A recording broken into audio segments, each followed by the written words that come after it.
4월 모의고사 33번 문제가 오답률 3입니다. 이 문제를 풀면서 느낌이 약간 시대착오적인 이야기가 아닌가 싶을 정도로 시대가 빨리 변하는 그런 느낌이에요. 그죠? 이게 한 10년 전만 하더라도 굉장히 어떤 통찰력을 주는 그런 이야기가 될 수 있는데 벌써 이제 이런 글들이 올드스쿨 느낌이, 노땅 느낌이 좀 든단 말입니다. 그죠? 자, 일단은 이 얘기가 뭔가 하면은 우리 인간에게는 몇백만 년 동안 진화한 나름의 생체 시계가 있단 말이에요.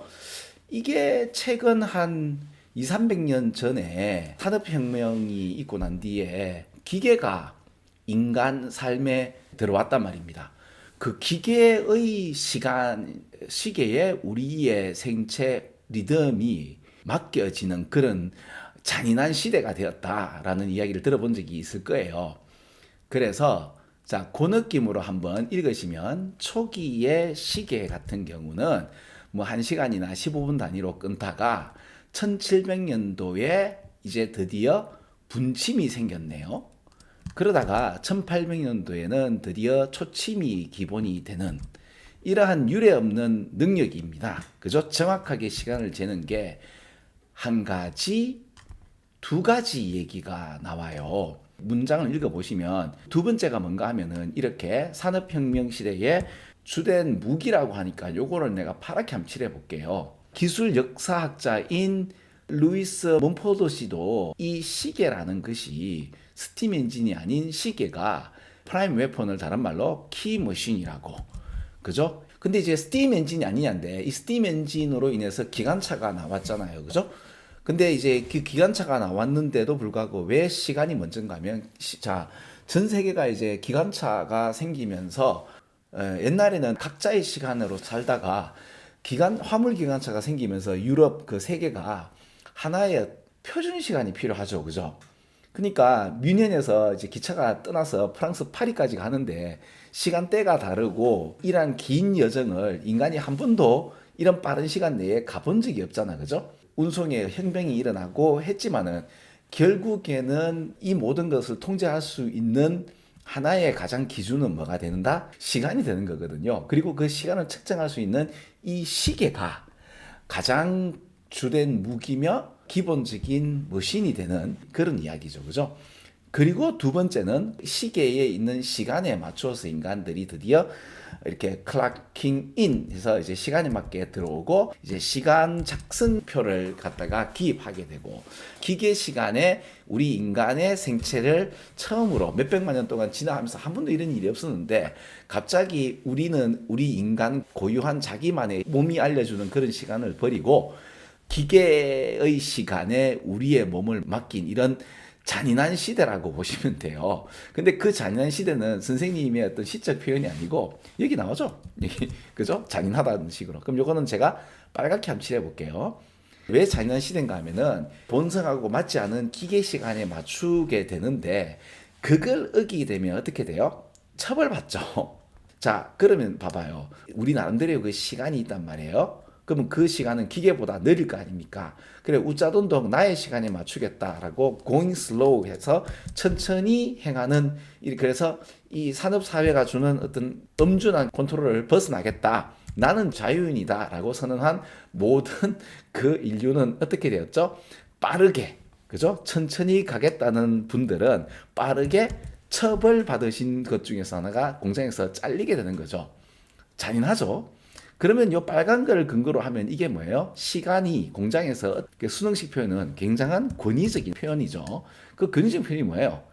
날 따르지 않으면 굶어 죽어라 정도의 느낌으로 보시면 되겠네요. 그죠? 인류가 초단위까지 우리의 시간을 맞추게 되는 이러한 이야기가 되고 1854년도에 소설인 하드타임즈에는 이렇게 관뚜껑을 두들기는 치명적인 그 무시무시한 통계학 시계 이야기를 하면서 잔인한 시간의 권위 다시 한 번 더 이야기가 나올 정도까지 됐는데 그리고 이제 이게 100년 후쯤 됐나요? 1930년대인데 찰리 채플린의 그 모던 타임즈, 요거는 제가 블로그에다가 올려놨거든요. 한번 보시면 돼요. 그 하이라이트를 제가 올려놨거든요. 인간이 기계에 맞추게 되는 걸 희화한 코미디언의 어떤 그 표현을 보면서 10년 전만 하더라도 이 정도의 문장을 읽으면서 야, 역시 기계가 들어오면서 그 산업혁명이 되면서 인간의 어떤 착취 구조 이런 걸 좀 생각해 볼 필요가 있잖아, 그죠? 있는데 이걸 내가 초반에 왜 올드스쿨이라고 얘기했는 이유가 뭔가 하면 이제 곧 이 모든 잔인한 업무의 착취의 어떤 일을 누가 합니까? AI하고 로봇이 하게 돼요. 그러면 이제 이 착취 시대에 대한 향수가 생기는 시대가 곧 있을 거예요. 그리고 수능은 그런 얘기를 많이 하잖아, 그죠? 그 좀 약간 거칠고 막말로 한번 제가 해볼게요. 여러분 지금 공부 열심히 해서 그 서울대학을 들어가서 졸업을 하고 나면 삼성에 취직하게 되는 거죠, 그죠? 그러면 이게 삼성에 취직해서 아이고 그래 우리 누구누구 공부 열심히 해서 좋은 대학 가더니만 이제 취직을 삼성에 했나? 네, 삼성에 했습니다. 다른 말로 하면 이제 삼성이 저를 착취하는 착취 주인이세요. 그죠? 저는 착취당하고 삼성에 착취된 거를 갖다가 자랑하는 그런 시대가 지금 시대면 그렇게 표현하면 좀 심한가요? 아니요. 근데 지금 그런 시대잖아요. 그죠? 그런데 이게 곧 좀 더 무슨 일이 벌어지게 되는가 하면은 이제 이런 착취에 관련된 어떤 노동은 AI하고 이제 로봇이 하게 되고 우리 인간들은 대부분이 보통 이제 삼성에 들어갔던 이런 인간마저도 이제 잉여 인간, 호모 유스리스라고 하죠. 그죠? 그 이제 쓸모없는 인간이 되어지는 시대가 곧 올 거고 여기에 대한 어떤 준비가 지금 전혀 되어 있지 않은 상황에서 근데 거기에 관련된 앞으로의 시대에 대한 전망이나 이런 글들이 수능 문장에는 나온단 말입니다. 그죠? 그런 걸 읽다가 이제 이런 어떤 약간 올드스쿨 물론 지금 이 시간은 맞긴 해요. 그죠?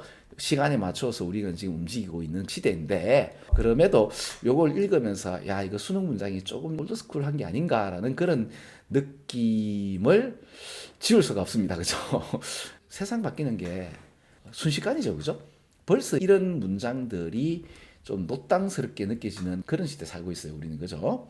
자, 우짜동동 제가 여러분들 이 수능 문장이 좀 재밌도록 읽었을 때 좀 여러분들이 읽고 싶도록 좀 다른 시각으로 제가 설명을 드리고 있죠. 그죠? 자, 이렇게 해서 33번 문제를 끝내고요. 계속해서 37번 문제를 또 강의 드리도록 할게요. 자, 여러분 33번은 여기까지 하겠습니다. 여러분 안녕.